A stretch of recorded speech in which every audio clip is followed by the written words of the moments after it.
saturated, that's what you assume. The story's over now, I must conclude.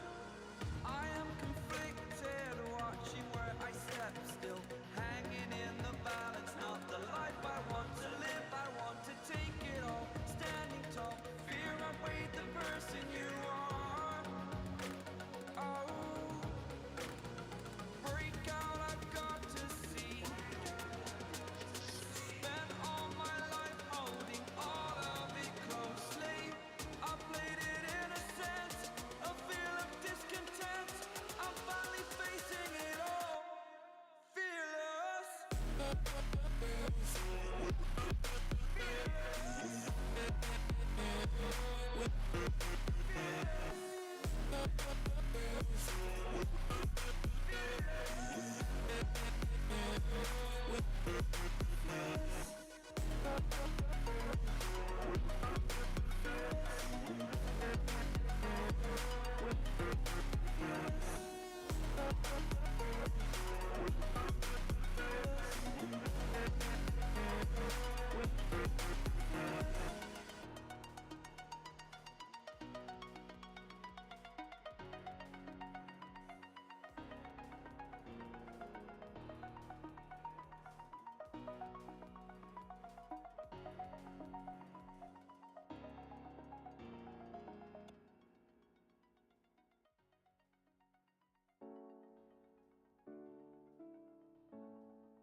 Yo.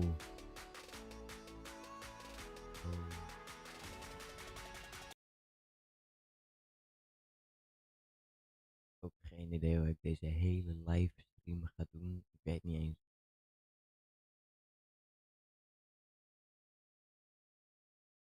Weten jullie wat ik moet doen in deze livestream? Want ik heb echt oprecht geen idee wat ik moet doen.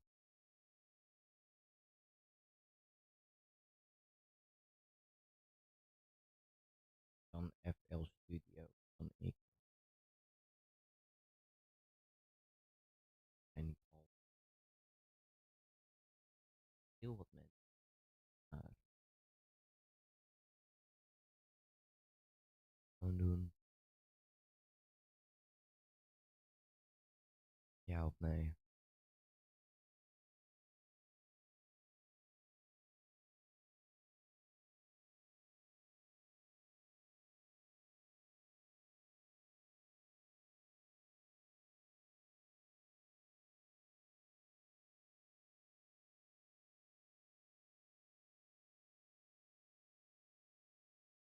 Uh,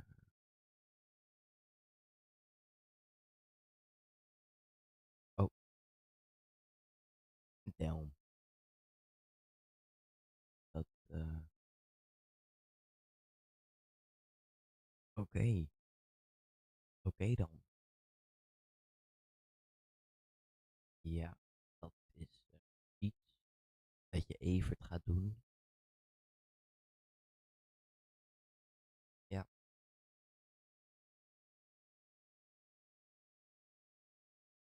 damn.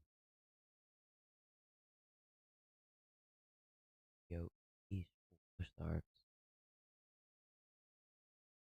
Van nu naar NSW.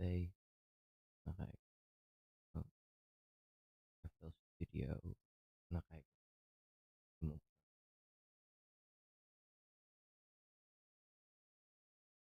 wat jullie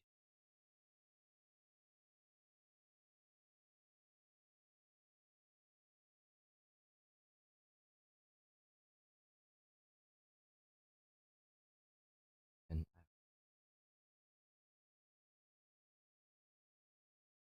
spelen.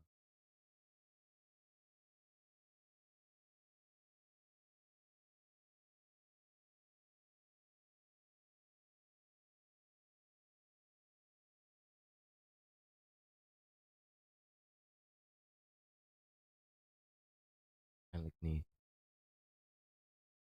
mijn PC is echt veel te slecht daarvoor. Oh,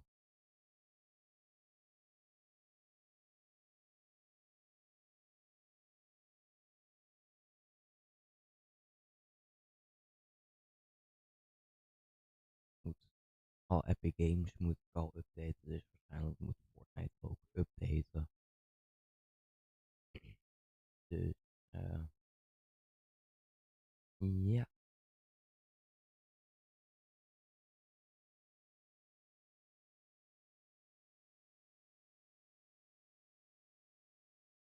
ik ga wel Fortnite even updaten.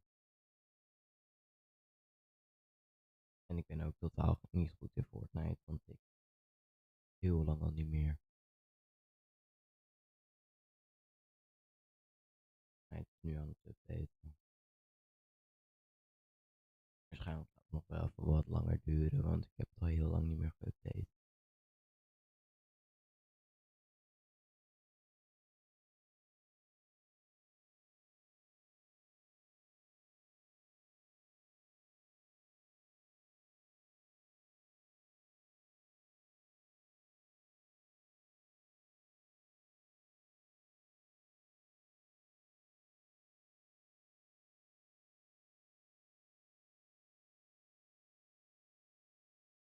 Ik weet niet.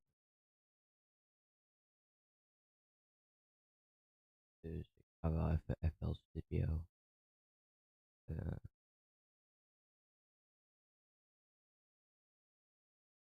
en, dan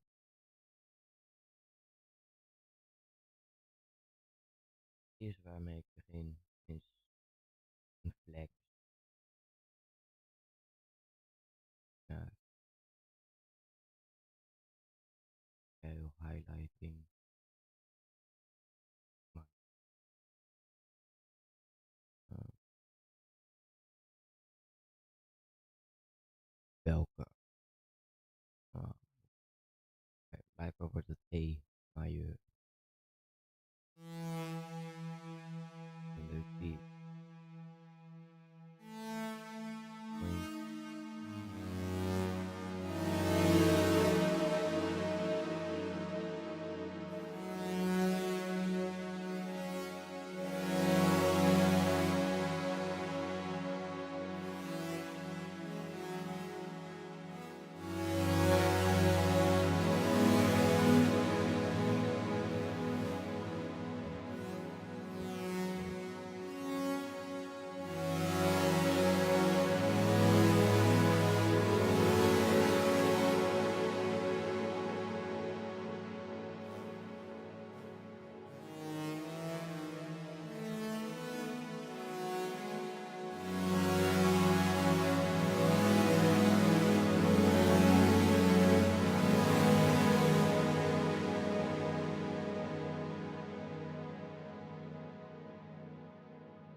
Niet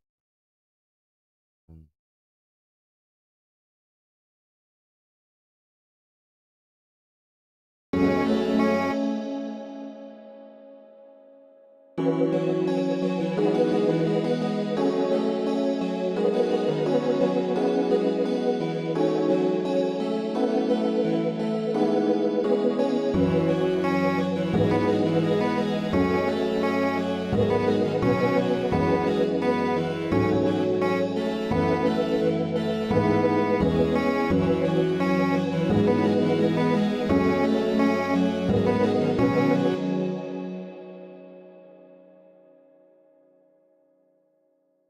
Niet,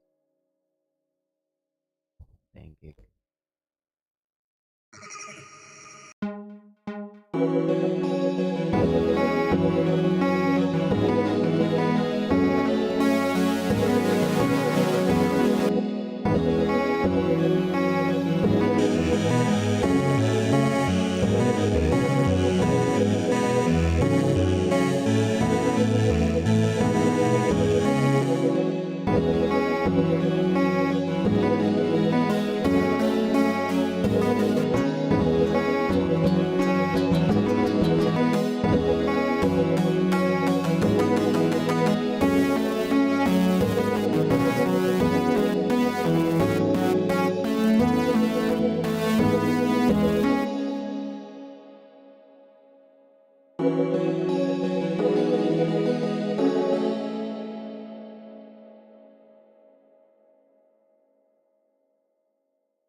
Een countermelodie.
Crash.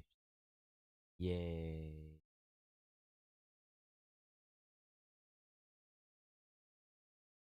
Zelfs studio is gecrashed.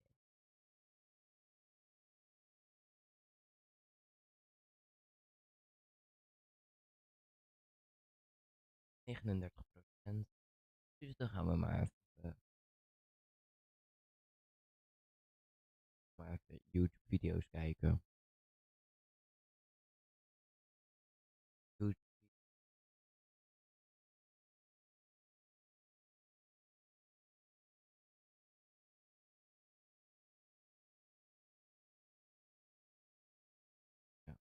Ja.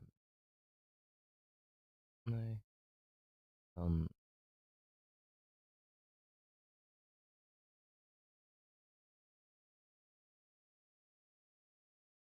volgens mij vindt mijn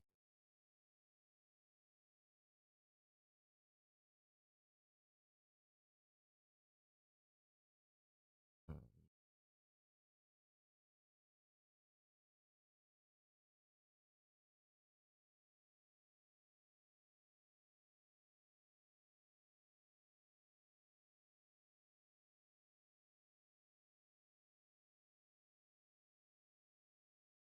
een change voor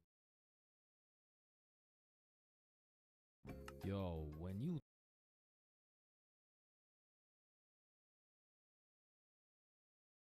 Nee.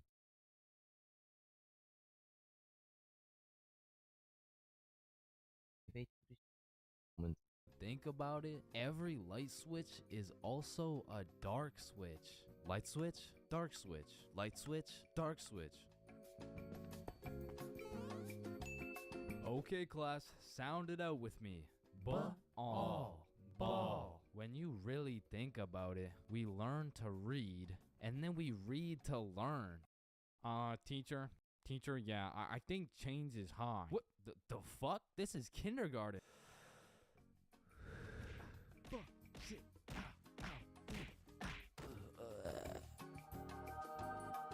Damn. Any staircase can be a staircase to heaven if you're not careful enough. Baby, I've spent the best 4 years of my life with you, and I can't imagine my life without you. You're a 1 in a million, so will you marry me? So 1 in a million, huh? That means there's 8,017 people just like you. How does that make you feel? Yo, if you cut your leg off, would it hurt? Of course it's gonna hurt, bro. What's? Nah, think about it. Where would it hurt? Your leg. Oh, cause you cut your leg off. Yo, what happens if you push down the gas and the brakes at the same time? Shit. Dan maakt het een screenshot. Let's find out. Oh shit, it takes a screenshot. Damn, my eyes are dry as shit. Just close them for a minute. Damn, bro. You never actually close your eyes. You just look at the inside of your eyelids. Damn.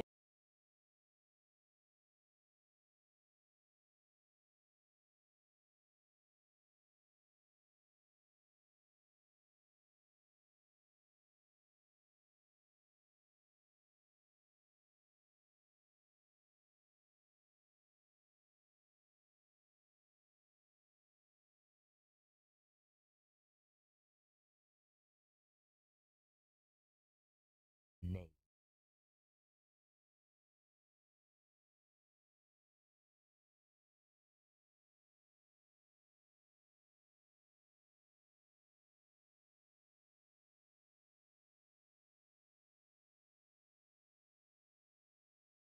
En die andere.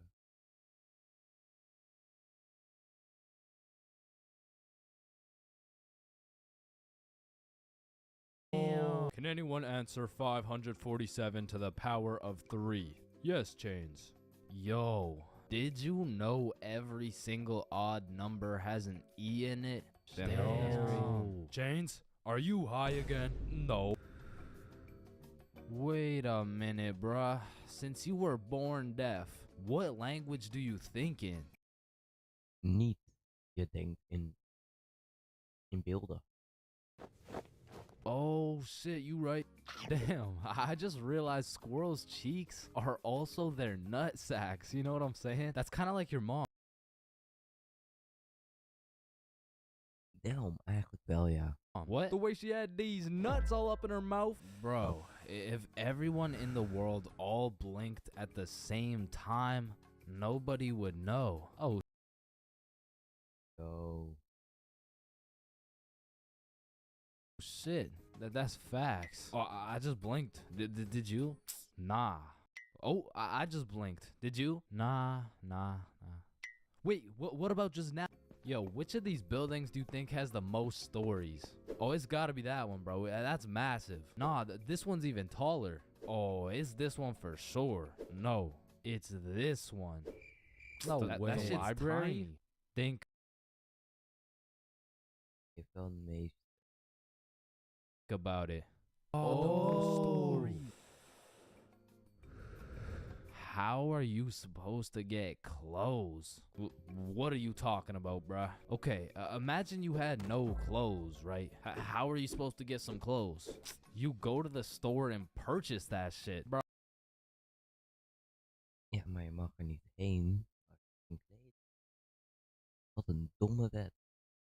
Bro, they're not about to let you buy some clothes while your meat's hanging out. Nah, you just cop some clothes real fast. It's simple. Bruh, a young kid walks by and it's raps. So you guys both have the power to read minds? Yep, Yes, that's sir. right.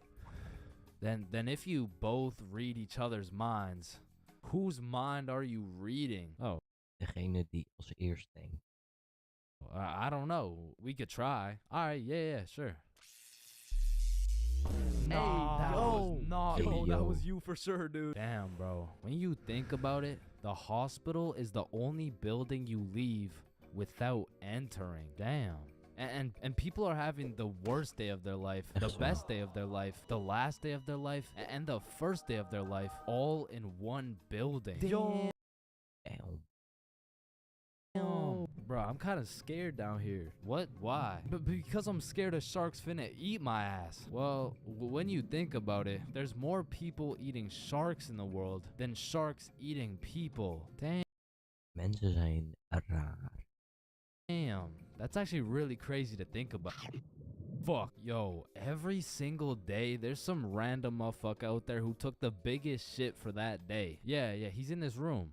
Bro, it's literally just you and me in the room. Yo, this Taco Bell is busting. So he incorrectly assumed his position. You spelled that incorrectly. But spelled what incorrectly? Incorrectly. Yeah, but what's incorrect? Incorrectly. Wait, what? Wait, guys. When you really think about it, the only time incorrectly isn't spelled incorrectly is when it's spelled incorrectly. Shut the hell up. Yeah, shut the fuck up. You know, the number of people older than you never increases. It only gets smaller. Ruw. Eenmaal emo's on top. Mensen gaan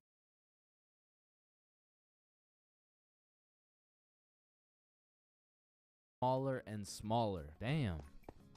What? It just got smaller. Yo, pizza's here. Shit, I got the munchies. I'm about to fuck this shit up. Wait, I ordered a mushroom pizza. Why'd they give us cheese? Hey, any pizza can be a mushroom pizza if you're patient enough. Damn, I guess you're right. ding. Technisch gezien ja, maar is het eetbaar? Nee.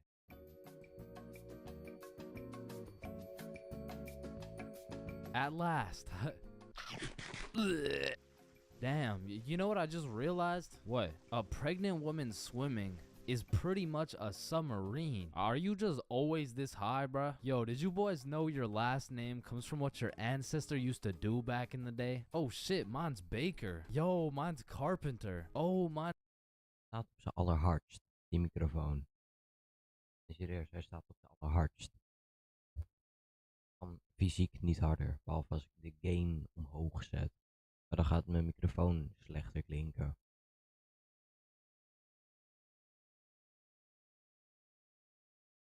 Nou ja, nu zou die wat harder moeten zijn.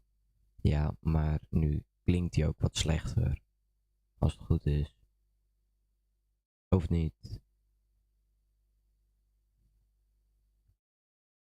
Nee. Ik speel geen RuneScape. Oké.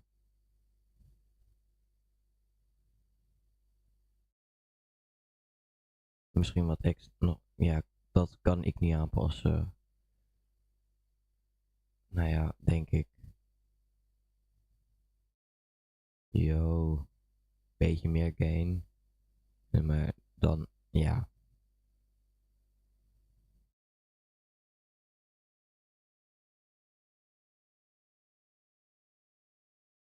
Down. Maar dat komt waarschijnlijk omdat je dan op speakers luistert.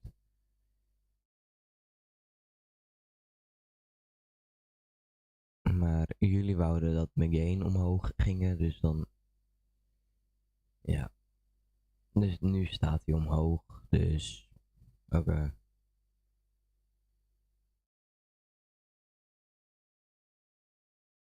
John Smith for blacksmith. Well, what's yours, Johnny? It's Donald. Well, wait a minute. Your last name isn't Donald. It's Hey, Dickinson. yo.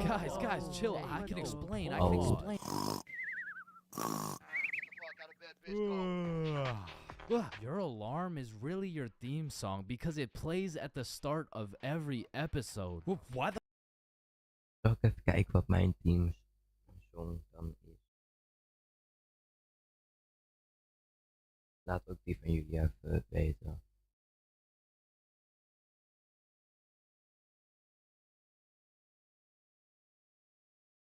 Dat is de voorkeuring. Weet ik niet. Mijn eerste wekker afgaat. Is wakker worden van een gezellige uptempo en unlocked. Ja, het is wel lekker wakker worden. Dus ja.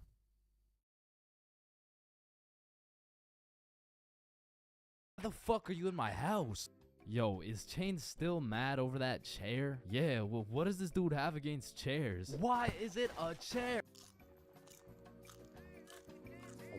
Yo, why is there sidewalks in the movie Cars if there's no humans? This dude won't shut up. Like, just watch the fucking movie, bruh. Damn, think about this. When a child is an asshole, the child gets a whooping. But when the parents are an asshole, the child gets another whooping. Shit, tell me about it, bruh.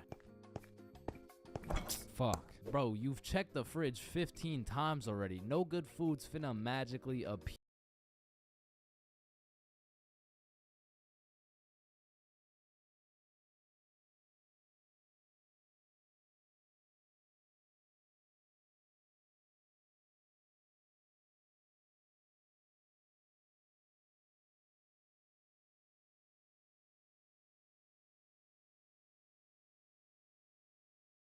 Here. Damn.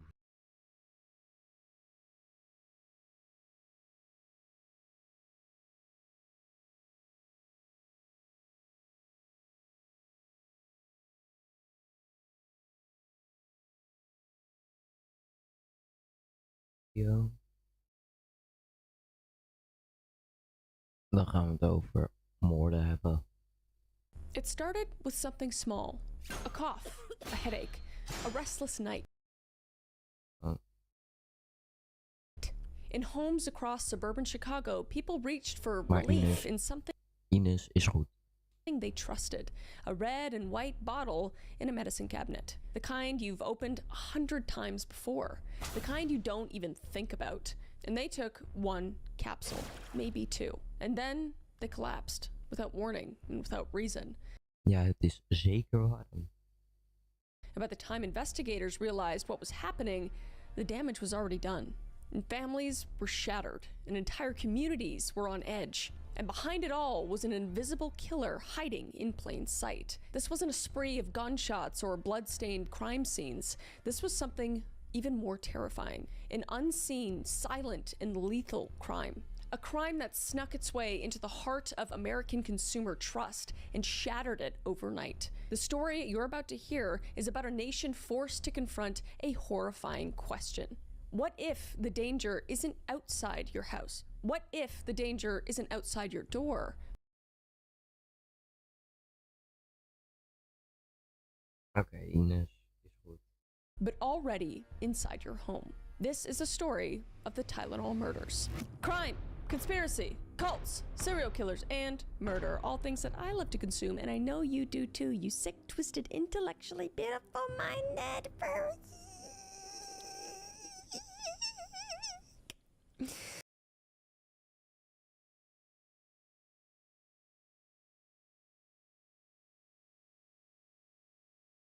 Het gaat niet over oorlog, het gaat over moorden. Ik heb al genoeg van die video's gekeken. En ik ga wel even mijn gain omlaag zetten. Oh. Fortnite is klaar, maar als hij al FL Studio niet aan kan, dan kan hij ook geen Fortnite aan. Filters. De filters. Render. Ja. Is hij wel gewoon nog steeds hard genoeg? Ja. Oké. Hij staat altijd nog steeds in het geel, dus... Dan zeg ik wel deze even wat lager. Dat, That one was for you. And I have my trusted true Ja, crime mijn microfoon. buddy, Roopie Doopie Scoopy Loopy Poopy Boop. He's sleeping. But today we are talking about one of the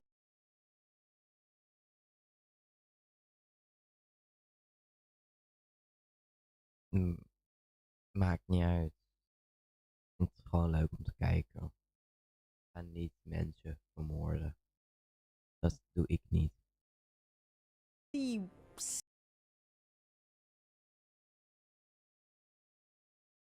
Ines.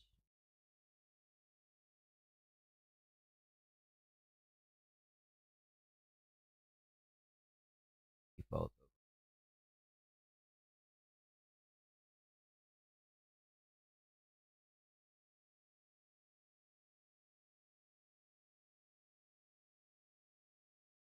Ja, het is niet echt een probleem, vind ik.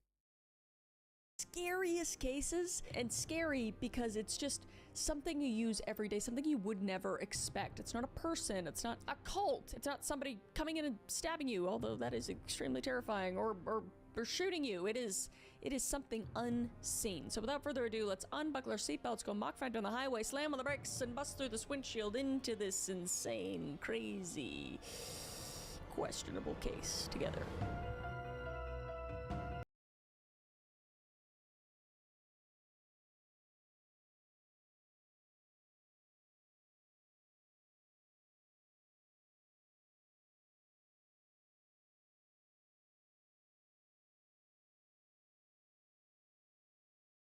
Ik snap niet echt wat je probeert.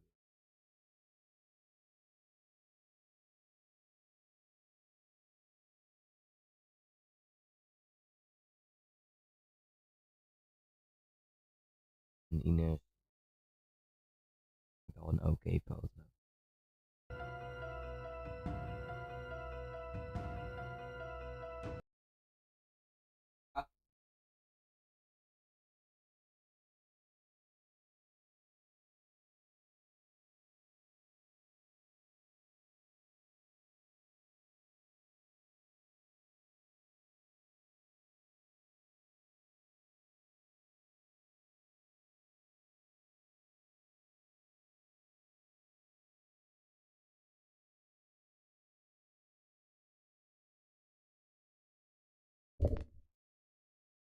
Guys, be right back. Ik ga even eten.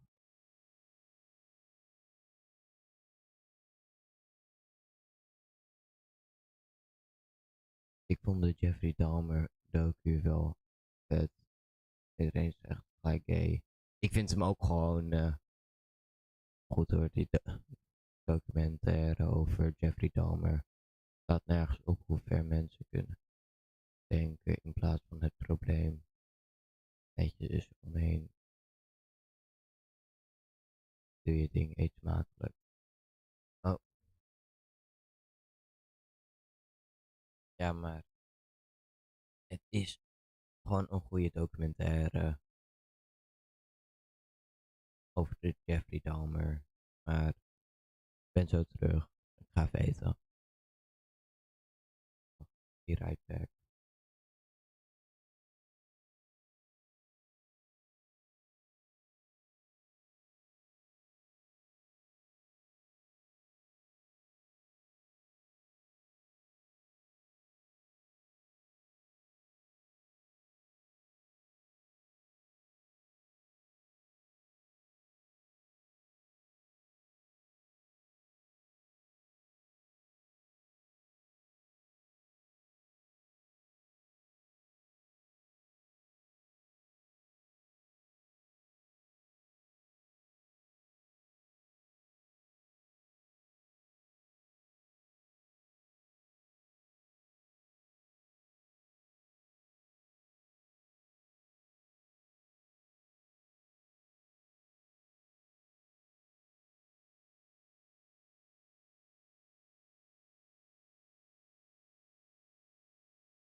Yo,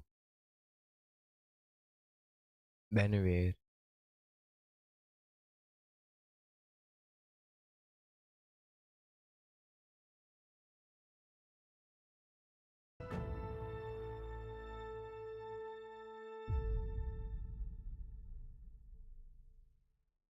Remember that doctor's appointment you were supposed to make like 3 months ago? Maybe it was that annual overdue checkup that's been 3 years in the making. Or that dermatologist appointment for that weird spot that's been looking a little bit suspicious. And look, I don't know about you, but my entire feed has been filled with health experts telling me that cottage cheese is apparently an entire nutrition plan now, and that I should be chugging olive oil at 6 a.m. for some reason. So let's give the algorithm a rest and turn to actual healthcare professionals who know what they're talking about.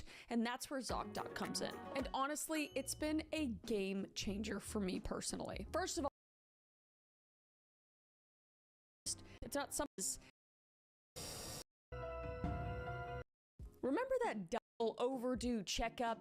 Your feed has been an entire nutrition professionals who know what, but we're talking, and boom, instantly book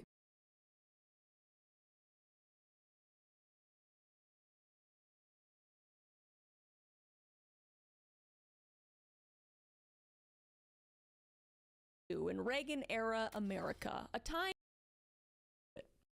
It's the fall of 1982 in Reagan-era America, a time of suburban boom and optimistic consumer confidence. And families in the Chicago state area start their days with unwavering faith in household brands and their products.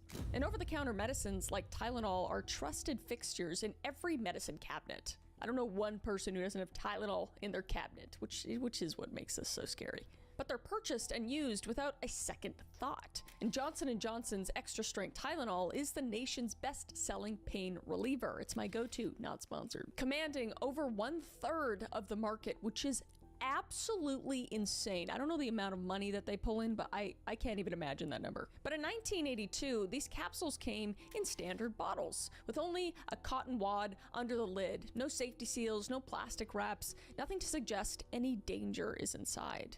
And there was just simply no reason to doubt their safety. But that unquestioning trust was shattered on the morning of September 29th, 1982. 12-year-old Mary Kellerman woke up in her family's home in Elk Grove Village, which was a suburb of Chicago. And she would wake up with a runny nose and kind of a sore throat.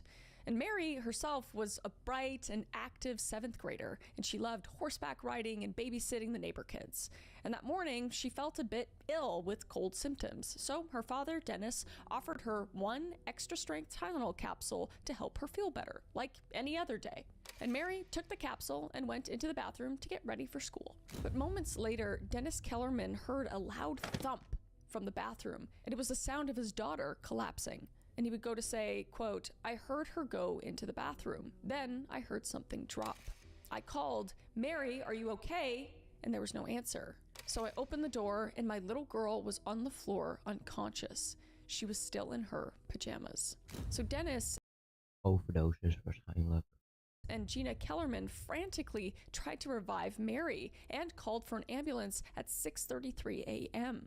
So paramedics rushed to the scene and found Mary on the bathroom floor, not breathing and completely unresponsive. And then they would race her to the hospital, attempting CPR and even inserting a pacemaker to restart her heart along the way.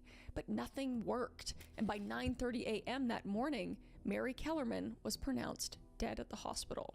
So doctors were stunned, and Mary's parents were absolutely devastated because a 12-year-old sudden death is a rarity, and initial theories struggled to explain it. And at first, the emergency room staff thought Mary might have suffered a stroke or even sudden cardiac event. They were just racking their brains as to anything that could cause a healthy young girl to collapse so abruptly. And police who searched the Kellerman home found nothing amiss, except a few cold remedies on the counter, including the Tylenol bottle Mary had used. And her father had mentioned they had just bought that Tylenol at a local Jewel grocery store just the day before. So the Kellermans were just left baffled and grief-stricken at how their vibrant daughter could be fine one minute and just gone the next.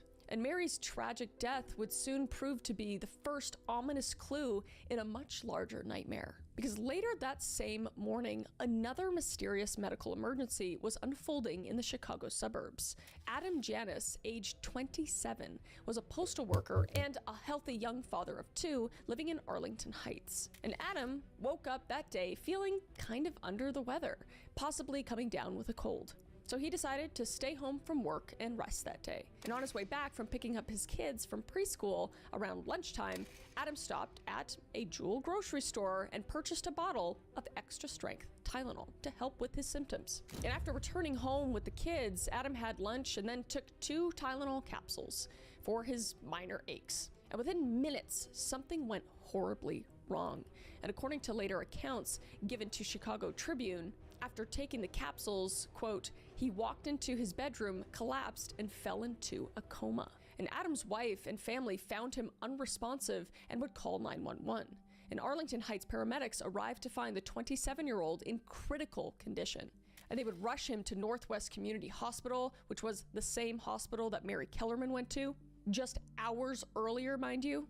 And Dr. Thomas Kim, the chief of critical care, and his team fought to save Adam's life. But yet again, nothing worked. And the otherwise healthy young man, quote, suffered sudden death without warning, as Dr. Kim later would describe it. So Adam Janus was pronounced dead in the early afternoon around 3:15 p.m., despite no obvious reasons for a fatal collapse. And doctors were utterly confused yet again, because the autopsy revealed no apparent heart attack or aneurysm to explain Adam's cardiopulmonary collapse. So for the second time that day, an otherwise healthy person had simply dropped dead. And the Janus family's heartbreak was compounded by confusion, because how could a 27-year-old and father die so suddenly? So Adam's relatives gathered at his home in Arlington Heights that afternoon, mourning and trying to make sense of this shocking death. But none of them had any idea that Adam's very normal habit of taking Tylenol for a mild ailment had just cost him his life. So the stage was set for an even greater tragedy to strike this family before the day was over. Because as the stunned Janus family got together on September 29th to support one another after Adam's death, the tragedy escalated into unimaginable fashion. Because Adam's younger brother, 25-year-old Stanley Janus, and Stanley's 19-year-old wife, Teresa, arrived at Adam's Arlington Heights home to join the family mourning. And they spent the afternoon with Adam's parents and other relatives, grieving and beginning the sad task of planning Adam's funeral. Yeah, so emotions were Spider-Man, high and the stress was overwhelming. And at one point, Stanley and Teresa both developed throbbing headaches, likely from the shock of all the grief that day. And looking for relief, Stanley went to Adam's bathroom medicine cabinet and found the same bottle of Tylenol that Adam had opened earlier that day. And unaware of the danger, Stanley took some capsules for his headache and offered the bottle to his wife. And Teresa would also swallow 1 or more Tylenol capsules to dull her pain. And moments later, catastrophe struck the Ze zijn gewoon vergiftigd.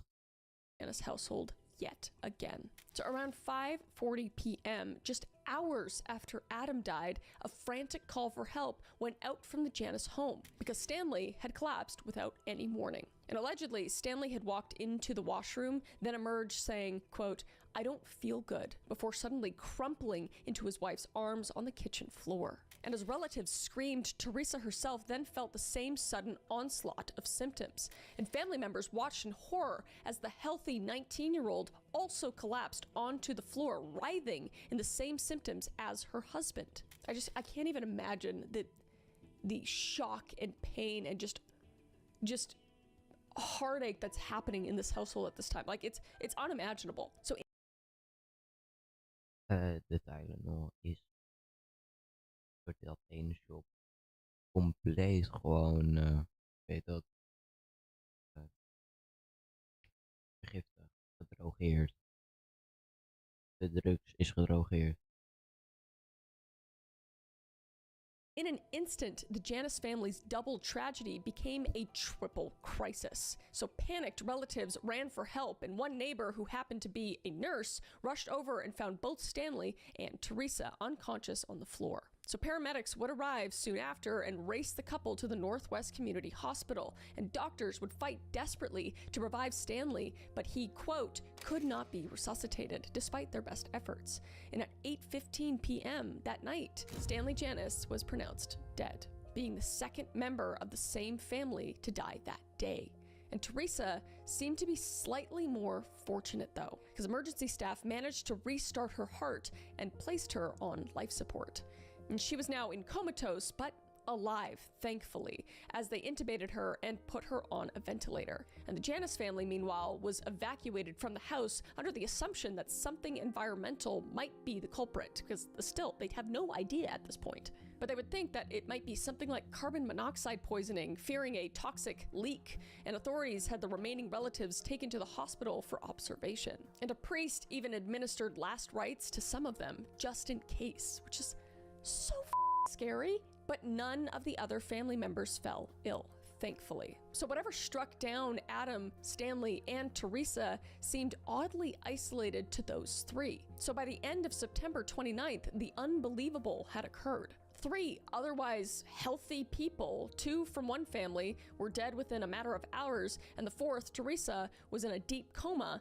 Investigators were dumbfounded, because such a cluster of sudden deaths in one household was almost unheard of outside of scenarios like gas leaks or mass poisoning. Yet initial checks for carbon monoxide came up empty. And nurse Helen Jensen, the Arlington Heights public health nurse on the scene, felt a creeping suspicion as she surveyed the Janus home, because she would Ik kan zelfs de pixels zetten op die foto. notice an open Tylenol bottle and the receipt showing it had been purchased that very day. So when she counted the remaining pills, 6 capsules were missing, and there were 3 victims. And she would say, quote, I said right then and there, it's the Tylenol. And it was a bold hunch, especially for the time. And initially, even the doctors found it hard to believe that a trusted painkiller could be the common thread. But tragically, Nurse Jensen's intuition was about to be proven correct, because Stanley and Teresa Janus had unknowingly taken the same poison medicine that killed Adam. And Stanley never regained consciousness, and Teresa remained on life support for about 2 more days. And unfortunately, she would pass on October 1st, 1982, after failing to recover from the extensive damage done to her body. So Teresa's death brought the toll to 3 members of the extended Janus family and 4 total people lost in a few days. So a joint funeral for Adam, Stanley, and Teresa was held the following week, drawing hundreds of mourners and presided by the Archbishop of Chicago. And the Janus family's unfathomable tragedy was front-page news, and it sounded the alarm to public health officials, because something horribly wrong was happening in Chicagoland. Cyanide. Zou zijn.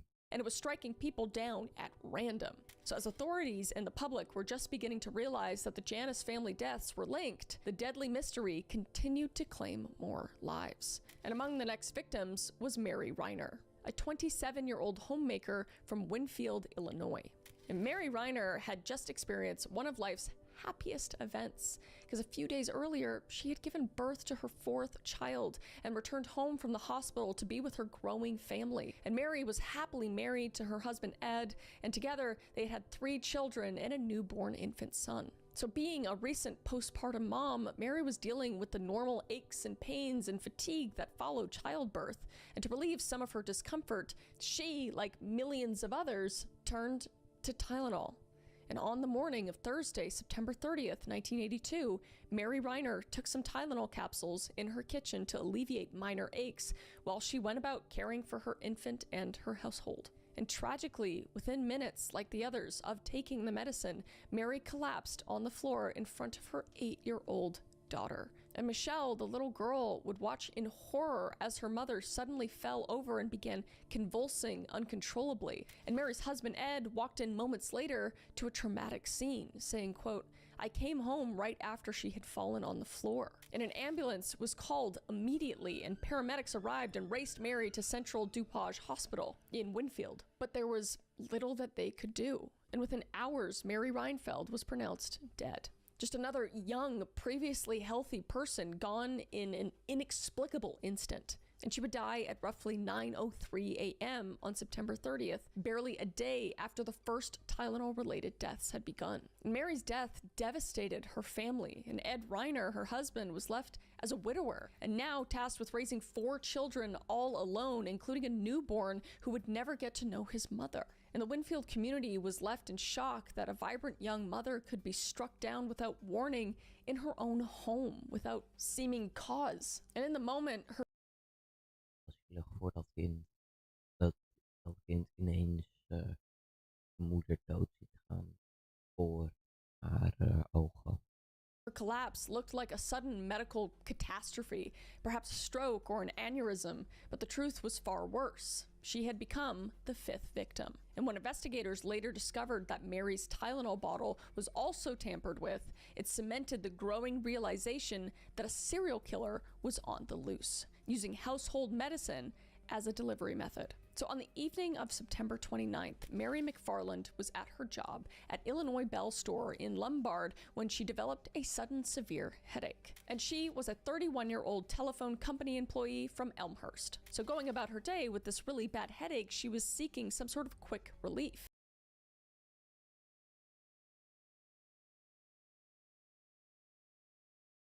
Ja, zoals ik al zei, dat is wel And she would step into the back room and she took at least 1 extra strength Tylenol from a bottle that was actually kept at the store. But within minutes of taking the Tylenol, Mary staggered back into the office and collapsed on the floor in front of her coworkers. And paramedics would rush her to Good Samaritan Hospital in Downers Grove, but despite emergency efforts, there was little that they could do, as we know. And Mary McFarland was pronounced dead in the early hours of the next morning, becoming yet another victim of the mysterious Tylenol murders. She was a hard-working single mother, and her sudden death left behind 2 young sons who would have to grow up without their loving mother. And the ordinary act of taking a painkiller for a headache would cost Mary McFarland her life, just further deepening the alarm that was gripping the entire community. And the final known victim of the 1982 Tylenol murders was Paula Jean Prince, who was only 35 years old. And she was a flight attendant for United Airlines who lived in Chicago. But Paula's case showed that the danger was not confined to the suburbs.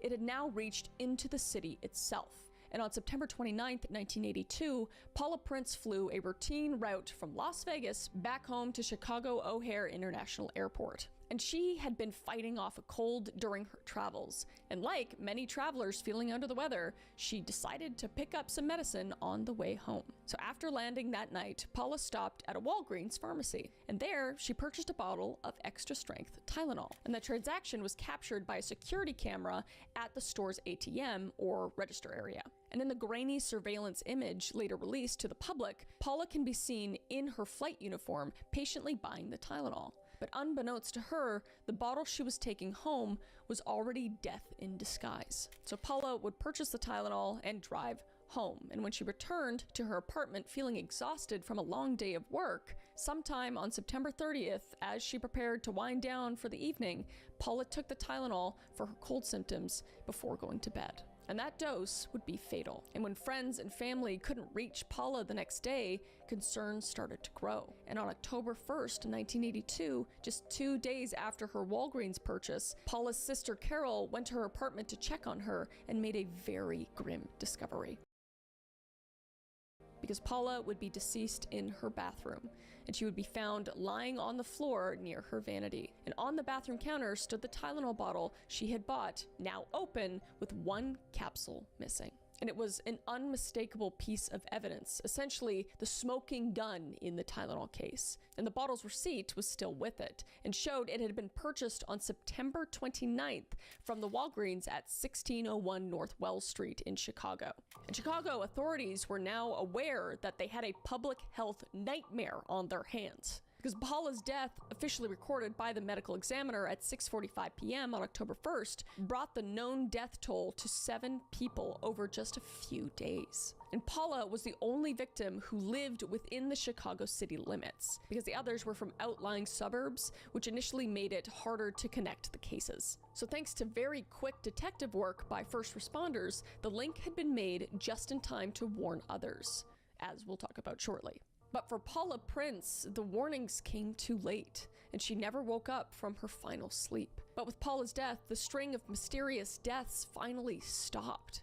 But only because the connection to Tylenol had been recognized and a massive public alert was underway. So in total, 7 innocent people lost their lives after taking what they thought was normal Tylenol for routine aches and colds. Mary Kellerman, Adam Janus, Stanley Janus, Teresa Janus, Mary Reiner, and Mary McFarland, and Paula Prince. And the normalcy of their actions made the crime all the more terrifying. As one article put it, quote, "Who hasn't taken a Tylenol for quick relief from a headache or cold? The victims' stories are almost universally relatable," which is so true. I take Tylenol way too much, like more than I should. And just the thought of it, like one day killing you out of nowhere is horrifying. But the discovery of this Tylenol outbreak would create just a wave of panic throughout the public. So by the first days of October 1982, Chicago and the nation were just gripped by fear because it was now clear that a mass poisoning had occurred and someone had weaponized a trusted household medicine with lethal intent. So the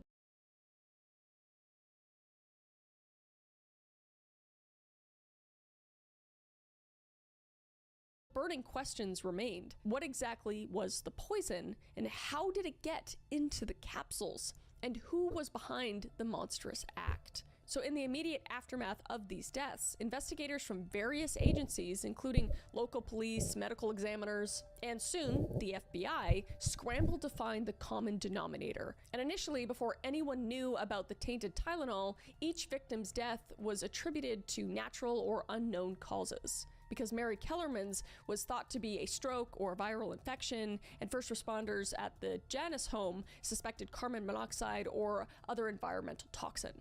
But as the case piled up on September 29th to September 30th, the pattern began to emerge. And by the morning of September 30th, 2 off-duty firefighters, Richard Keyworth of Elk Grove Village and Lieutenant Philip Capitelli of Arlington Heights, had independently heard emergency radio calls about these strange deaths and compared notes. And both had caught a crucial detail, because in multiple reports, paramedics mentioned that the victims had recently taken Tylenol. And Capitelli would say, quote, "This is a wild stab, but maybe it's the Tylenol," which, as we know, it was. So they passed this hunch up the chain of command, and their warning would reach Dr. Edmund Donahue, the Deputy Chief Medical Examiner of Cook County, and Dr. Thomas Kim at Northwest Community Hospital, who had treated some of the victims. So investigators would quickly gather all of the Tylenol bottles from the Kellerman, the Janus, the Reiner, McFarland, and Prince homes as evidence. And in a pivotal moment, Dr. Donahue gave a simple instruction: open the bottles and smell the contents. Which I feel like that's a little sketchy if you think there's poison in there, but what do I know? I'm just a YouTuber. I don't know anything. So an Arlington Heights investigator, Nick Pichos, did so, pouring out the capsules from the Janus family's Tylenol bottle. And nothing looked obviously odd, as the capsules were intact and unbroken. But he immediately detected a strong odor of bitter almonds coming from the bottle. And when Pichos opened a second Tylenol bottle, which was Mary Kellerman's, he again smelled a same telltale scent: almonds. And that was the eureka moment. Bitter almond odor is the signature of cyanide, which is an extreme... Je liet ook nog eerst een nieuwsbericht zien waar cyanide bestond. Dus ik wist al dat het cyanide was. Extremely deadly chemical poison. And only some people can smell it due to genetic differences, which is horrifying. But fortunately, Pichos and Dr. Donahue could smell it. And they both blurted out the realization at the exact same time, quote, "cyanide." And lab tests quickly confirmed their worst fears. The Tylenol capsules were laced with potassium cyanide, which is an extremely lethal compound that acts as a potent cellular toxin. And blood tests from the victims came back showing sky-high levels of cyanide in their system, a clear indication of poisoning. So to understand the horror of what happened, one must know what cyanide does to the human body. So cyanide is a chemical asphyxiant, and it poisons the body's cells and prevents them from using oxygen. Essentially, cyanide shuts down the final step of cellular respiration. In other words, a person can be breathing air that has plenty of oxygen, but if cyanide is present, their red blood cells can no longer take in that oxygen to fuel their brain and their other organs. And the result is that vital organs begin Meestal in 1,5 minuut dood. Dus je lichaam heeft altijd 1,5 minuut aan in je lichaam. Goed is, als ik het goed heb. to suffocate from within, which again is just, oh my god, so chilling, so horrifying and chilling. And symptoms on set are extremely rapid, and within minutes of ingestion, cyanide causes weakness, dizziness, then seizures and loss of consciousness, and cardiac arrest. So as Deputy Medical Examiner Donahue described it, quote, "It causes brain damage and cardiac arrest. It happens very quickly. And in high doses, death can occur in a matter of minutes, which is exactly what happened to these Tylenol victims." And Dr. Kim noted grimly that the victims, quote, "never had a chance." And in Mary Kellerman's and Mary Reiner's cases, for example, collapse was almost immediate after taking the capsule, and they likely lost consciousness before they even knew that something was wrong. And cyanide was not an unknown poison to authorities. It has a notorious history, in fact. The same toxin has been used in horrifying ways before. During World War II, for example, the Nazis infamously used hydrogen cyanide gas in extermination camps.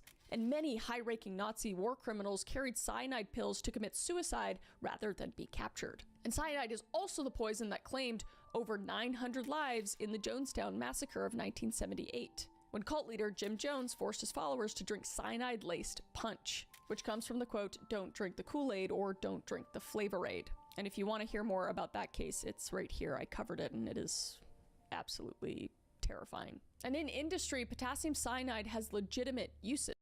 Zullen we het video zo meteen kijken?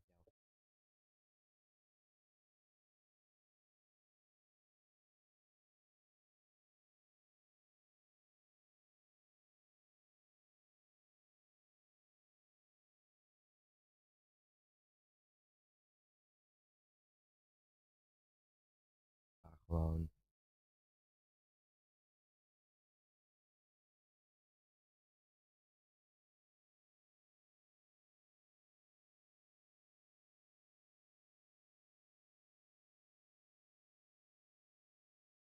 Such as mining and extroplating.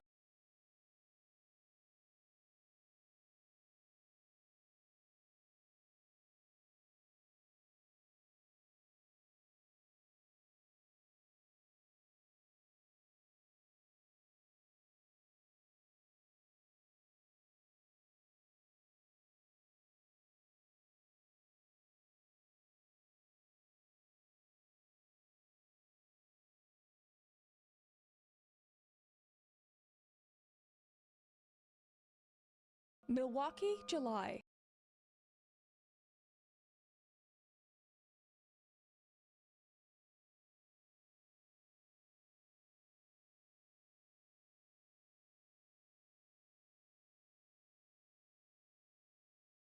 Die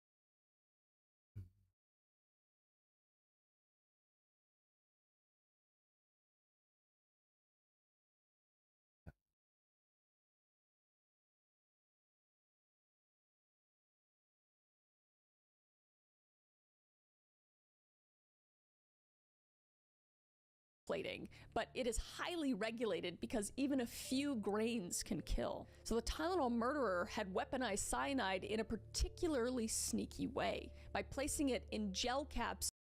uit je als een 15 of 16-jarige, omdat ik ook 15 ben. of an ordinary drug, ensuring victims would ingest it unknowingly. And the testing of the recovered capsules showed that they contained massive amounts of cyanide, and in some cases, quote, toxic enough to provide thousands of fatal doses per capsule, which I just thinking of a little kid, a mother, all these people ingesting something that could potentially kill thousands, like how, I don't know, you can't help but like think of like a loved one, this happening to them, and it's just so incredibly bleak and horrifying. So the killer had packed each capsule with far more poison than necessary to guarantee death, and investigators now understood what had killed the victims. So the next pressing questions were how and when the capsules had been contaminated. And crucially, when officials traced the lot numbers and origins of the Tylenol bottles, they made a startling discovery, because the affecting bottles came from different production plants and different lot batches. Mary Kellerman's bottle and Janice's bottle shared one lot number, MC2880, but Mary Reiner's and Paula Prince's bottles were from other lot codes. So it confirmed that the factories producing those batches were located in Pennsylvania and Texas, yet all the deaths were in the Chicago area. So this would strongly indicate that the poisoning did not happen at a single factory or during manufacturing, which would have caused a more geographically dispersed tragedy. But instead, the pattern suggested that someone had tampered with the bottles locally after they had been shipped to the retailers. So investigators theorized that the culprit or culprits went into one or more pharmacies or grocery stores in the Chicago metropolitan area, likely in the weeks leading up to September 29th, and quietly placed the poison in the capsules. And the killer may have bought several bottles of Tylenol off the shelf, taken them home to contaminate them with the capsules with cyanide powder, and then secretly returned the bottles back to the store shelves to await unsuspecting victims. And at first glance, this seemed extremely difficult, because how could someone open a Tylenol bottle and tamper with the capsules and then put it back without anyone noticing? But in 1982, there were no tamper evidence seals on pill bottles, and extra strength Tylenol capsules came in standard screw top containers with nothing but a cotton plug under the cap. So one could peel off the outer box's glue or lift the lid and manipulate the contents and then simply shut it again and forget about it. And the bottles themselves did not have shrink wrap or foil seals either. And those innovations were a direct result of this crime, which is insane to think about, that nobody would think about, like properly sealing off drugs. Just crazy. So each contaminated capsule had been opened and filled with cyanide, which appears as a white crystal-like powder similar to sugar, then carefully reassembled so as to look normal. And some capsules later showed slight distortions, like the red half of the capsule and a few were discolored and bulging, likely from the corrosive cyanide inside. But a consumer picking up a bottle would obviously not know about that warning or that it was contaminated with, especially under distressing symptoms. And also there were no seals to break, so that wouldn't be evident. There would only be that faint smell of almonds that, as we know, not everybody can even smell. And even if they could, how would they know that it's cyanide? It's very little known knowledge. I mean, not now. Now you know. So do with that what you will. So by October 1st, 1982, the connection between all the deaths was conclusively made. Extra strength Tylenol capsules laced with potassium cyanide were the cause. And this realization triggered one of the most urgent public warnings in modern history. And law enforcement and health officials scrambled to alert the public in the Chicago area and beyond, essentially telling everyone to stop taking Tylenol immediately. And police cars in Chicago drove through neighborhoods using loudspeakers to warn residents, saying, "Do not take Tylenol." Do not redeem the card. Firefighters and volunteers used bullhorns and even went door to door in some areas to spread the alarm. And emergency press conferences were held. And on the afternoon of Thursday, September 30th, the Cook County Medical Examiner's Office held a press conference to announce that they had found cyanide in Tylenol capsules, and to warn the public that Tylenol could be very, very dangerous. And that very evening, all three national TV networks led with the story on the evening news, and citizens would respond immediately, and many would rush to throw out any Tylenol that they had or turn it into police. And hospitals in Chicago were flooded with panic calls. One hospital even got 700 calls in a single day just from worried people, because people didn't know what to expect. Like, they didn't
know if they took the Tylenol that it would take a while or if it would take minutes. They had no idea. I can't even imagine the panic and anxiety that the public had. And poison control centers nationwide were drowning with inquiries from people wondering if their headache or nausea was cyanide poisoning. And the fear and confusion were unlike any caused by a consumer product in US history. And even as the public was being warned, a massive law enforcement investigation kicked into high gear to hunt down the perpetrator. And the Guys, ik kijk deze video af en daarna ga ik stoppen met live. coordination between agencies was unprecedented at the time, and the FBI quickly joined forces with the local police departments from all affected communities, which were Arlington Heights, Elk Grove Village, Schaumburg-Lombard, and Chicago, as well as the Illinois State Police and the U.S. Food and Drug Administration, which is the FDA. So a multi-agency task force of detectives and federal agents was formed, operating under the FBI's lead since product tampering could fall under federal jurisdiction. And their immediate goal was to figure out where and how the bottles had been poisoned and gather any clues to identify who did it. So investigators meticulously mapped the distribution of cyanide-laced Tylenol bottles, and they identified a handful of stores in the Chicago area where the victims, or the families, had bought their Tylenol. A Jewel supermarket in Arlington Heights for Adam Janis's bottle, another Jewel store for Mary Kellerman's, a Walgreens in Winfield for Mary Reiner's, and a drugstore in Elk Grove, and a Walgreens on North Wells Street in Chicago for Paula Prince's. And notably, all of the tampered bottles were found, as we know, in the greater Chicago metropolitan area, and nowhere else. So Johnson & Johnson, the manufacturer, cooperated fully and quickly provided distribution records, and they confirmed that there was no single shipment or single lot that linked all the stores. meaning that the killer likely traveled to several different stores to plant poison bottles, just to further confuse authorities, I'm gonna safely assume. So the FBI would find no signs of tampering at the manufacturing plants themselves. So it became clear that the retail shelf was the crime scene. And as one FDA official put it, the working theory was that an unknown individual, quote, bought extra strength Tylenol over the counter, inserted cyanide in some of the capsules, then returned the bottles to the store shelves. And this notion of random poisoning at the consumer level was both terrifying and logistically challenging for investigators, because they were essentially dealing with a random murderer who chose victims not by who they were, but by which bottle they happened to buy. It was like a big nightmare mystery bottle. And as Illinois Attorney General Ty Fanner said, it was akin to an act of domestic terrorism, which it absolutely was. And he would say, quote, "This was totally random. Put the deadly poison in commerce and see who drops. Very, very frightening." And crime scene technicians dusted the returned bottles and capsules for fingerprints and other trace evidence. And each capsule they would find was handled with extreme care as both deadly evidence and a potential clue.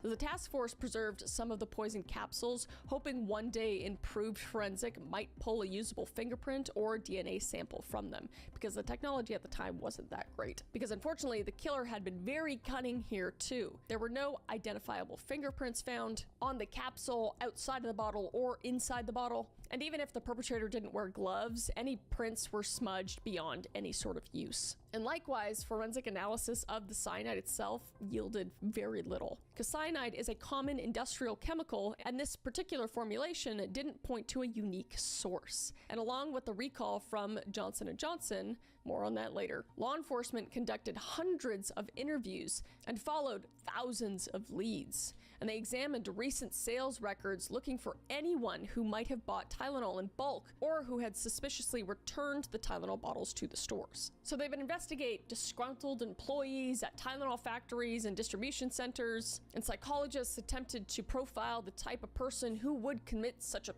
strange and motiveless crime. And as one FBI criminal analysis said, normal guidelines, quote, just don't work on a killer this Die guy het puur omdat het leuk vindt om mensen bang te maken.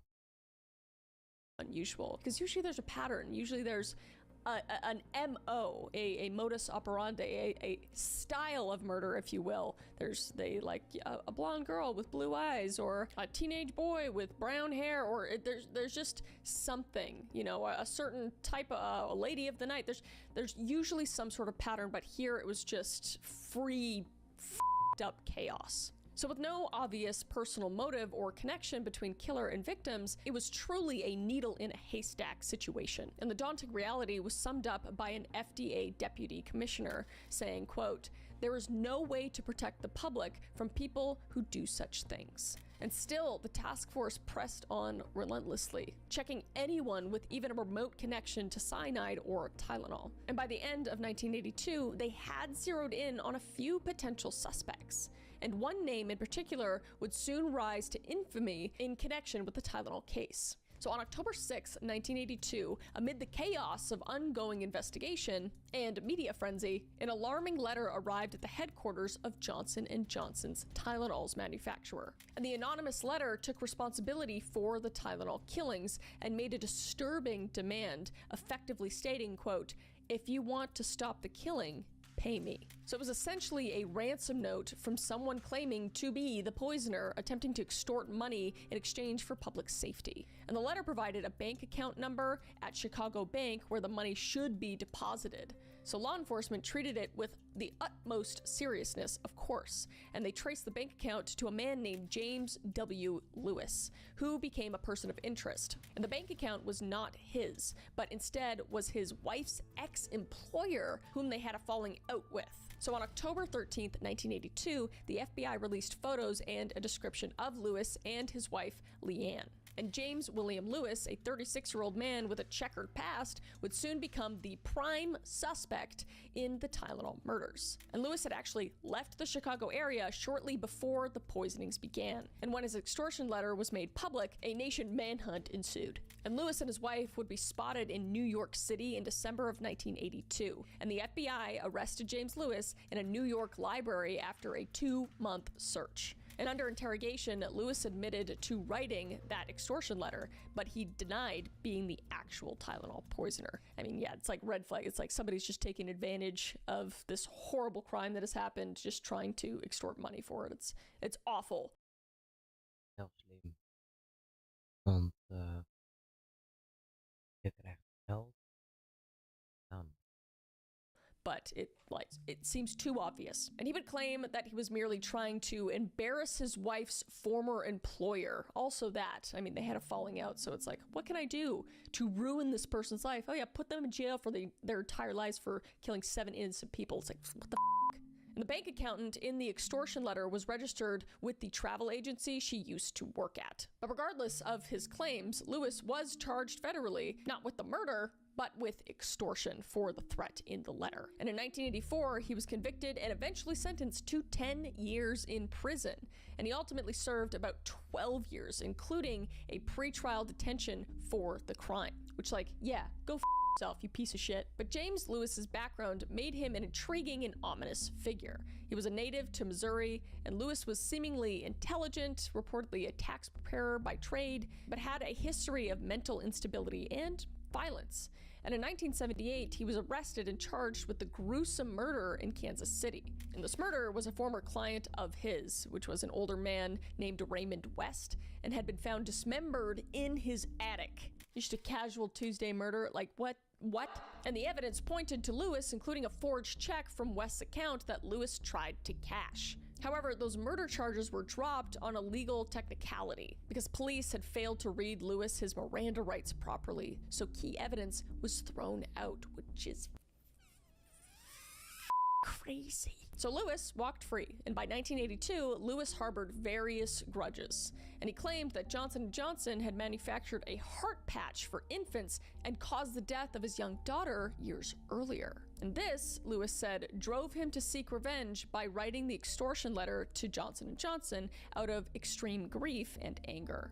And all of these convoluted motives and past incidences made Lewis appear quite capable of the Tylenol murders, which, you know, it makes sense. Like, the extortion makes sense as just some random person trying to extort, but it also makes sense, especially with, there is some motives there, you know? But however, despite being the only person ever indicted in connection with the Tylenol case, James W. Lewis was never charged with the actual murders because law enforcement agencies simply couldn't find concrete physical evidence tying him to the tampered bottles. In fact, they could not even place Lewis in the Chicago area at the time of the poisonings. And records show that he had actually left Illinois for New York a few weeks before late September of 1982. So it just didn't line up.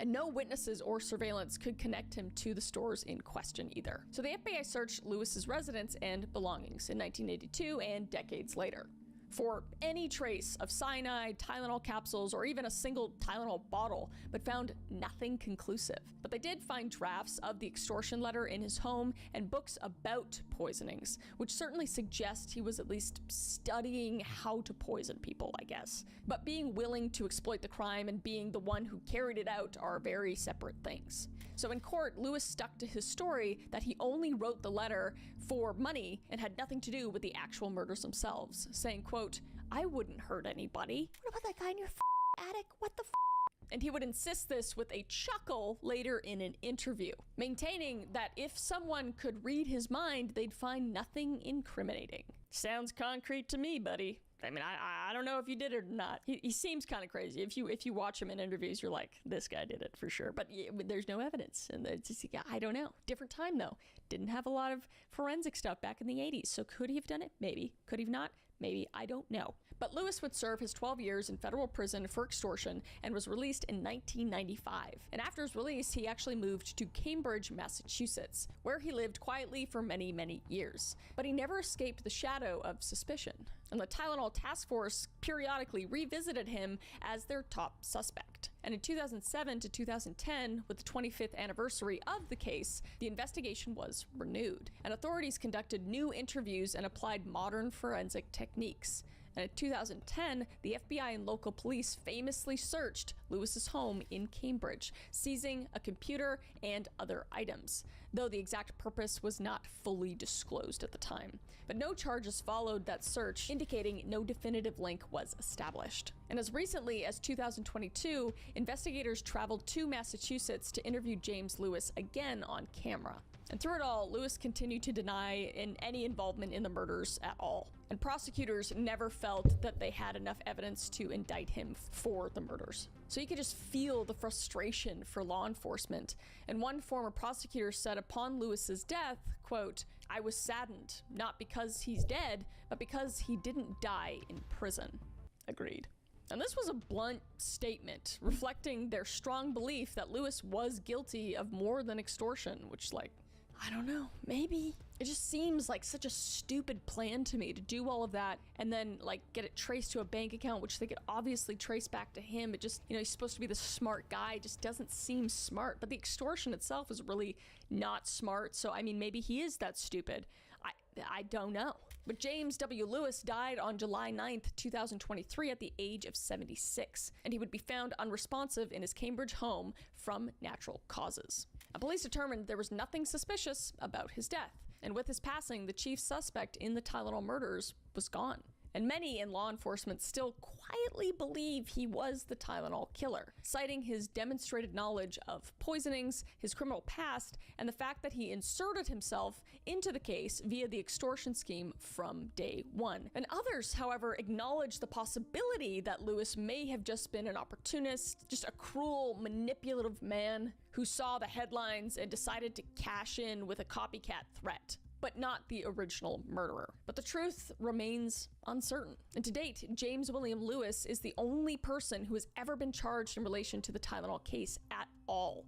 And that was for the letter. And no one has been charged or convicted for the actual cyanide murders as of 2025. So the case remains officially unsolved with an open investigation.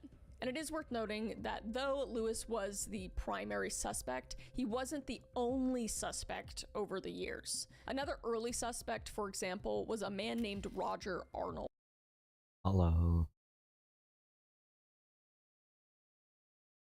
A man who bizarrely boasted in a bar about how to kill people with cyanide. And Arnold was Oké, joh.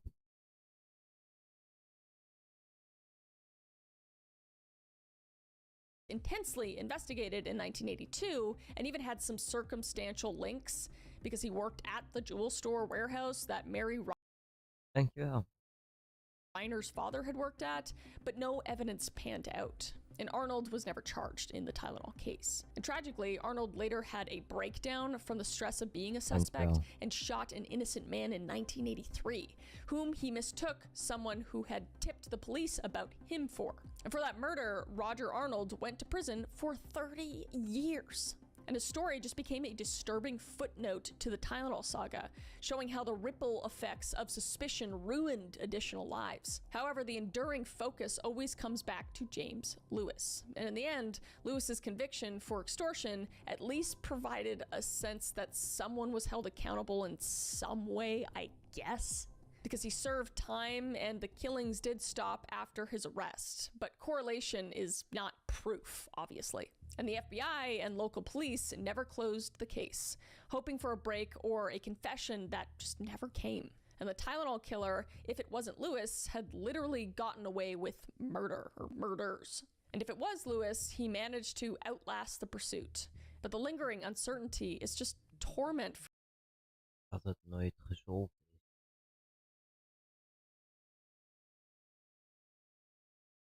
Als het nu zou gebeurd zijn, dan al gesolved. Helaas. Nou ja, helaas. Gelukkig. Maar helaas is het niet in deze tijd gebeurd.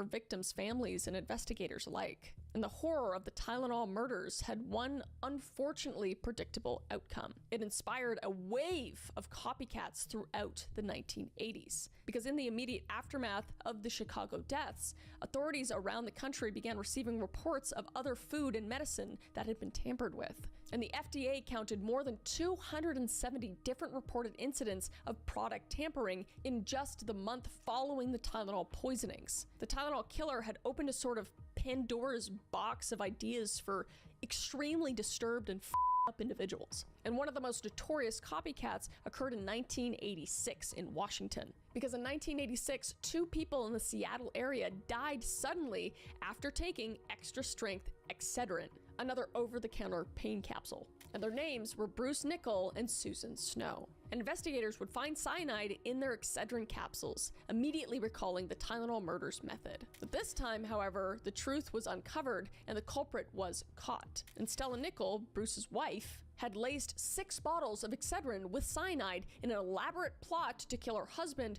for insurance money, which is disgusting. Willing to kill other people just to make sure that your husband's dead. Like, that is next level evil. Because she tried to make it look like a random product tampering. But she deliberately placed the extra poisoned bottles on store shelves to kill strangers, which is how Susan Snow, an innocent customer, died, in order to cover up the murder of her husband, which again, just evil. And Stella Nickell's own daughter eventually tipped off the authorities, and evidence of her library research into poisons sealed the case, thankfully. And in 1988, Stella Nickell was convicted on 2 counts of murder and became the first person found guilty under the new federal Anti-Tampering Act. And she would receive 2 90-year prison sentences. And the Nickell case proved that the ghost of Tylenol-like crimes was very, very real. Because someone had literally copycatted the idea using cyanide in pain capsules to kill for personal motive. And there were other incidents as well. And in 1986, the same year as the Excedrin case, a woman in Yonkers, New York, died from cyanide-laced Tylenol capsules. And despite the fact that by 1986, Tylenol bottles had new safety seals, that case was never solved and just raised disturbing questions about whether the original Tylenol killer might have struck again or if it was yet another copycat. And in 1991, in Washington state again, cyanide was placed in Sudafed, which is cold medicine capsules, by a man named Joseph Mailing. And he had killed 2 people, Kathleen Denneker and Stanley McCorder, and put his wife Jennifer Mailing into a coma. But she did fortunately recover, which thank God, and Joseph would be sentenced to life imprisonment. The Tylenol murders also cast a long shadow over American culture, perhaps most ironically in how we view Halloween candy. Although myths about poisoned Halloween candy were around before 1982, the Tylenol case happening 1 month before Halloween just turbocharged those fears. And that year, some communities just outright canceled trick-or-treating, and many parents just forbade their kids from eating any treats that weren't fully sealed from the store. And there were reports of pins and needles found in candy bars that Halloween. So this public anxiety was just a direct legacy of the Tylenol terror, and the fear that anyone, anywhere could randomly poison a product on a shelf or a treat given to a child was horrifying. And the idea of tamper-proofing became a national obsession, and supermarkets started keeping medicines either behind the pharmacy counter or in locked cases for a time. And consumers would inspect bottles and packaging for any sign of meddling. And the naive trust of grabbing a box off the shelf was just gone overnight. And though there were over 270 copycat incidents reported to the FDA, it turned out that about 3 dozen of them were legitimate. And the rest were hoaxes or issues incorrectly identified and linked to a drug taken. And companies faced extortion attempts by criminals claiming to have poisoned food and drugs, forcing those products off the shelves until tested. So it was essentially product terrorism that played on the public's fear. And the country had to respond not only by hunting down the perpetrators, but also by completely overhauling consumer safety protocols to restore trust. And in the midst of this nightmare, one company found itself in the glaring spotlight, and that was Johnson & Johnson, the parent of Tylenol. Yara. Tylenol's manufacturer, McNeil Consumer Products. And the action Johnson & Johnson took in response to the crisis has since become a legendary case study in effective and ethical crisis management. It can be argued that Johnson & Johnson wrote the playbook on corporate responsibility during a disaster, turning a potential public relations catastrophe into a tale of transparency and consumer safety first. Which, as a big drug brand, that seems pretty bottom of the barrel. I have no sympathy for the big drug companies. Are you kidding me? Because when the poisonings were first recognized, Johnson & Johnson executives were stunned, obviously, because Tylenol was their flagship product, accounting for a huge share of their revenue, because Tylenol was bringing in around 3 En toen ging allemaal geld weg, omdat iemand het kopen, omdat ze bang waren. 300 million annually by 1982. There you go, there's your number. And the initial instinct could have been to protect the brand above anything else. But Johnson & Johnson's leadership, guided by its famous corporate credo prioritizing customers, asked two fundamental questions. One, how do we protect the people? And two, how do we save this product? In that order, which is good. It's not the other one before the other one, because the other one matters a lot more. And they realized the only way to save the product was to first protect people and be honest. And the company immediately issued public warnings as soon as they were informed that cyanide was found. And they didn't wait for definitive proof or try to minimize the issue. And by Wednesday night, September 29th, and into Thursday, September 30th, Johnson & Johnson was actively cooperating with authorities and cautioning consumers not to take the Tylenol. And they halted all Tylenol advertising to avoid encouraging any use of the product. And they actually had set up a 1-800 hotline so frightened customers could actually call Johnson & Johnson directly to ask questions or get refunds. And they also established a separate hotline for media to keep information flowing outwards and had executives available for interviews whenever they needed. So this openness was unusual at the time, especially because many companies in crisis just go silent and issue lawyerly statements. But Johnson & Johnson CEO James Burke became the public face of response, expressing sympathy for the victims, and commitment to solving the problem, which Nou. Kans mee. response, expressing sympathy for the victims, and commitment to solving the problem, which again, bare minimum, by the way. Everybody's like, yay, he's being a decent human being. Wow, he's not just keeping it a secret. He's actually trying to save people's lives. I mean, good on him, like great person, but also like just bottom of the barrel. But the most significant action, of course, was Johnson & Johnson's decision to recall every bottle of Tylenol capsules nationwide. And this recall went far beyond what was legally required, as initially only certain lot numbers in Chicago were suspected, obviously, as we know. And on October 5th, 1982, J&J announced the voluntary recall of all Tylenol in capsule form across the United States. And an estimated 31 million bottles were pulled off store shelves and out of medicine chests at a cost of over 100 million, which was about 300 million at the time, to the company. And this was an enormous financial hit. But Johnson & Johnson chose consumer safety over profit and brand image. And in doing so, ironically, saved the brand's image long term, which I think was the plan. So the public and media widely praised J&J's swift, decisive recall as the responsible move. And the company also offered to give full refunds, no questions asked.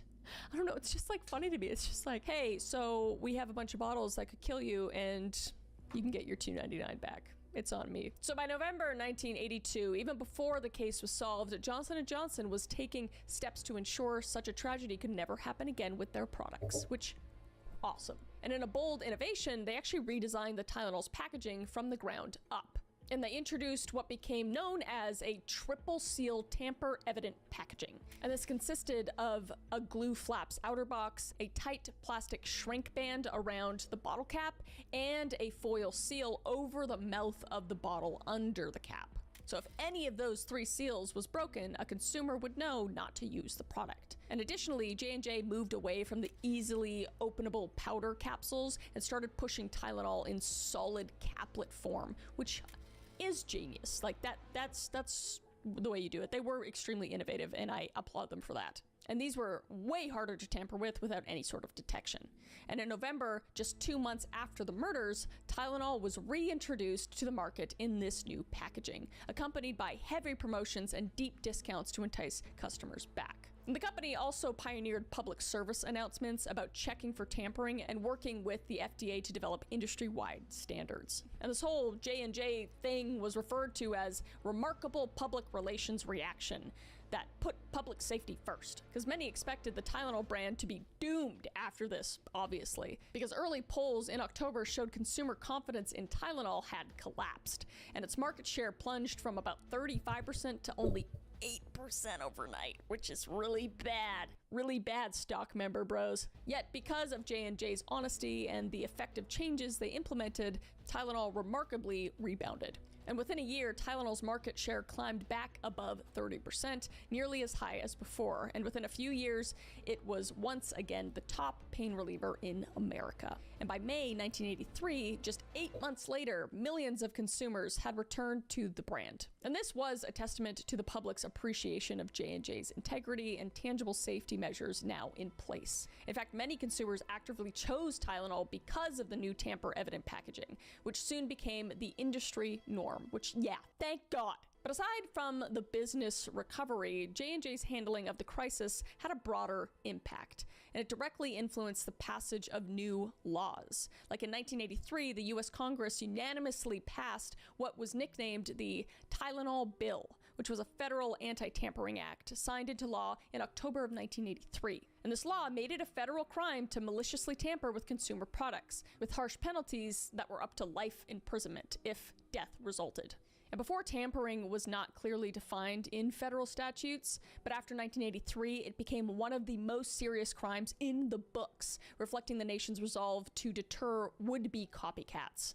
And Johnson & Johnson obviously supported this legislation, and by 1989, the FDA had developed regulations that required tamper-evident features on all over-the-counter medications. So in other words, those little plastic seals and foil liners we take for granted on medicine bottles, and even some food or drink bottles, largely came about because of the Tylenol murders, and I'm thankful for it. So the entire pharmaceutical industry just had to redesign all of their packaging, and capsules were made less readily accessible. And some Goed zo. companies even temporarily discounted capsules in favor of solid pills. And J&J also ran educational campaigns to regain trust, emphasizing their new safety measures and encouraging people to trust Tylenol again under the taglines like, quote, "We've worked hard to gain your trust, we'll work even harder to keep it." And over time, the Tylenol case became a textbook example of doing the right thing under pressure, where some corporations might have downplayed Under pressure. or delayed. Johnson & Johnson's was transparent and human-centric. Who would have thunk? But it's sobering that it took such a tragedy to spur these safety innovations. But the result was a new model. Consumers demanded and got tamper-resistant packaging and better corporate accountability. But despite all the improvements in safety and successful crisis response by Johnson & Johnson, one haunting fact remains. The Tylenol murderer was never caught. And the case has loomed over law enforcement for 4 decades as one of the most infamous unsolved crimes in American history. And for the families and victims, Dan blijkt het dat zo'n 10-jarig klote kind was. this lack of closure has been deeply painful, and they have never seen justice served for their loved ones. No day in court, no conviction, only endless unanswered questions. And the children of victims like Mary McFarland and Mary Reiner grew up without mothers and with the knowledge that someone somewhere essentially got away with murdering them. And investigators too have been frustrated by the case's elusiveness, because the original task force worked around the clock through late 1982 and 1983. Chasing leads eventually fizzled out. And in the following decades, advances in forensic sciences like DNA profiling prompted authorities to re-examine the old evidence. And in 2007, the FBI and local police formed a new task force to reopen the case, computerizing all the old case files and retesting items in the evidence vault. And they interviewed witnesses, again with fresh eyes, and they even brought in experienced cold case investigators and criminal profilers. But ultimately, the physical evidence available did not yield a smoking gun, and no detectable DNA from the perpetrator could be lifted, which is perhaps not surprising given the poison and time passed. Fingerprint technology had improved a lot, but still no match was found for the partial prints on the bottles. And the consensus remained that it's an open mystery. And after Lewis's death in 2023, officials in Illinois stated that the case remains active. However, without new evidence or a confession, a prosecution is very unlikely, unfortunately. And there are also lingering uncertainties about the extent of the crime itself. For instance, how many bottles were actually tampered with.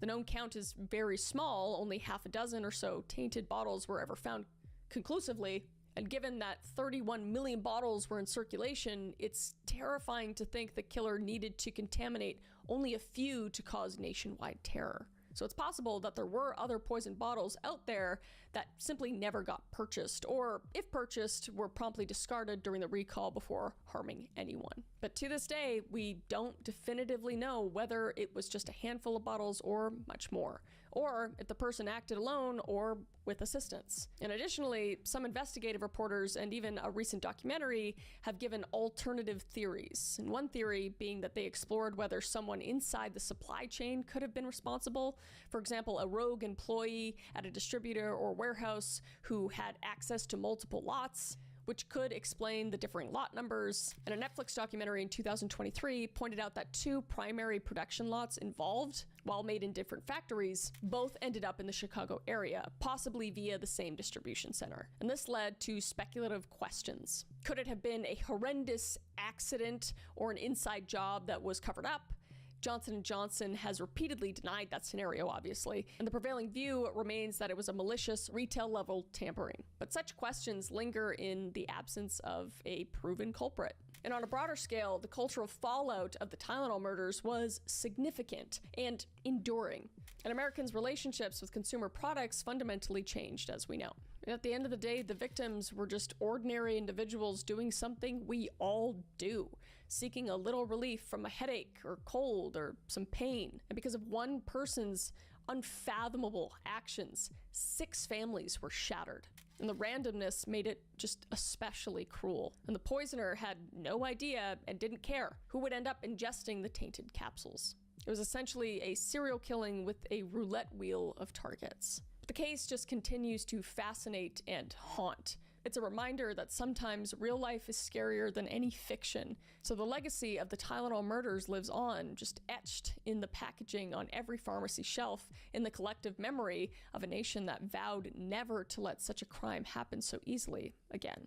And that is the end of this case. Well, hopefully not the end. I pray that one day we can figure out who did this, but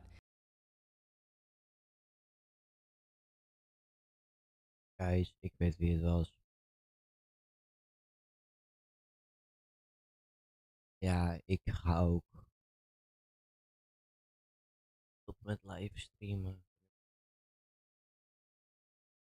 Uur eigenlijk. Daarom praat ik ook zo weinig. Ik had er eigenlijk niet eens meer zin in. Dus later.